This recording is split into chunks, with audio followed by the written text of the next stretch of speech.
განათლების, მეცნიერების, კულტურისა და სპორტის სამინისტროს მიერ ზოგადი განათლების შესახებ კანონში ინიცირებული ცვლილების საფუძველზე საჯარო სკოლებში საატესტატო გამოსაშვები გამოცდები გაუქმდა. აქედან გამომდინარე 2018-2019 სასწავლო წელს მე-12 კლასის მოსწავლეებისთვის თავისუფალი დასწრების რეჟიმი აღარ იმოქმედებს და მათთვის სასწავლო წელი 20 მაისს დასრულდება. აღნიშნული ცვლილება სოციალურ ქსელში განხილვის საგანი გახდა. გააუქმეთ ამდენი უცოდინარი და გაუნათლებელი დადის. ეროვნულების გააუქმეთ, პირდაპირ უნივერსიტეტში გაუშვით. ელემენტარული აზროვნების უნარი არ აქვთ. ყველას არ სჭირდება უნივერსიტეტი და დიპლომი. მოსწავლე ეროვნულებზე უნარებში რომ ჩაიჭრება, თან მედალოსანი იმას, რაც უნდა უნივერსიტეტში სწავლა.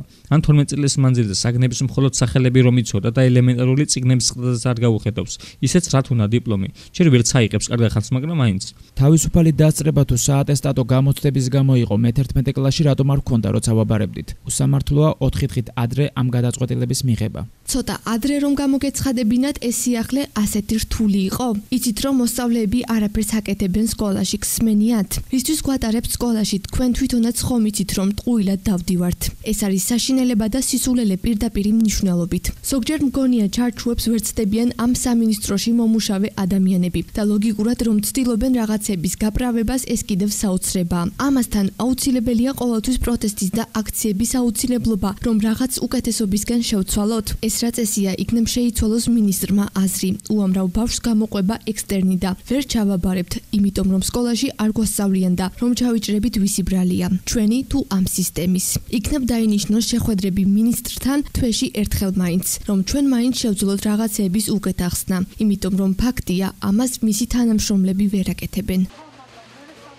ქუთაისში მე-12 კლასელები ამბობენ, რომ ისინი აბიტურიენტები არიან და რეპეტიტორებთან დადიან. გამომდინარე აქედან სკოლაში სიარული მათ გარკვეულწილად ხელს უშლის. მიუხედავად ამისა, ისინი აღნიშნულ რეფორმას დადებითად აფასებენ.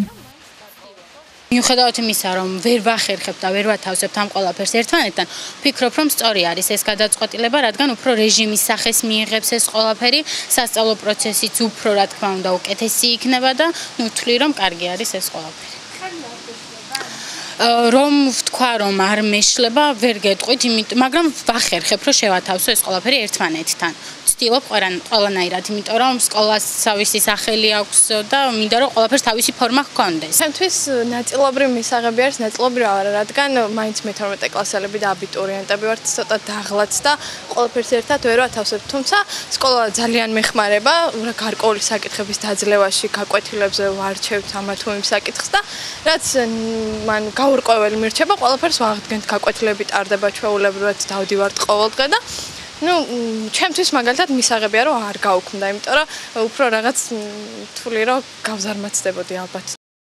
განათლების სამინისტროს ინფორმაციით თავისუფალი დასწრების პრაქტიკა 2012-2013 სასწავლო წლიდან მოქმედებდა. სკოლის გამოსაშვები გამოცდების სასწავლო წლის დასრულებისთანავე იწყებოდა. შესაბამისად, ექსტერნატის წესით შეფასების პროცესი ამ დროისთვის დასრულებული უნდა ყოფილიყო. აქედან გამომდინარე, მე-12 კლასელებისთვის ყოველწლიურად სასწავლო წლის დასრულებამდე ერთი თვით ადრე თავისუფალი დასწრების რეჟიმი დაიშვებოდა. დამამთავრებელი კლასის მოსწავლეებისთვის 30% და მეტის გაცდენის გამო ექსტერნატის გამოცდებზე რეგისტრაციის პერიოდად 21-22 მაისი, ხოლო საგამოცდო პერიოდად 23-31 მაისი განისაზღვრა. ექსტერნატის გამოცდებისთვის კი მოსწავლეები საჯარო სკოლის მიერ ელექტრონულად დარეგისტრირდებიან. მარიამ კუხიანიძე და თამარ ქავთარაძე, ტელეკომპანია მეგატივისათვის.